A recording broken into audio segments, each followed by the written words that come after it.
Tomorrow, the Supreme Court takes up the Defense of Marriage Act, a 1996 federal law. But today, the High Court will hear a challenge to California's Proposition 8, the state's ban on same-sex marriage.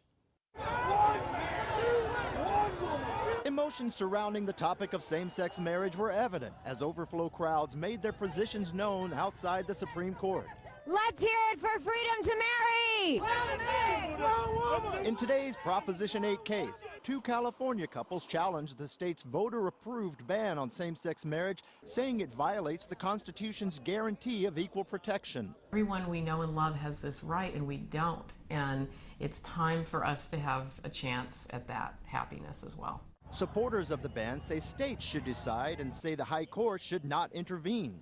The rights of millions and millions of Americans who have voted to protect marriage over the last 15 years deserve to have those votes respected by the highest court in the land. Proposition 8 passed in California in 2008 and defines marriage as between a man and a woman. It was really devastating to me when it passed because personally I, as a gay man, want to get married one day. Same-sex marriage is legal in 9 states and the District of Columbia. I think that the justices are going to realize that if Proposition 8 is overturned and if this new right to redefine marriage is found within the Constitution, that you're essentially throwing out the votes of millions of Americans. The legal questions for the justices are whether the Equal Protection Clause of the 14th Amendment prohibits California from defining marriage as between a man and a woman.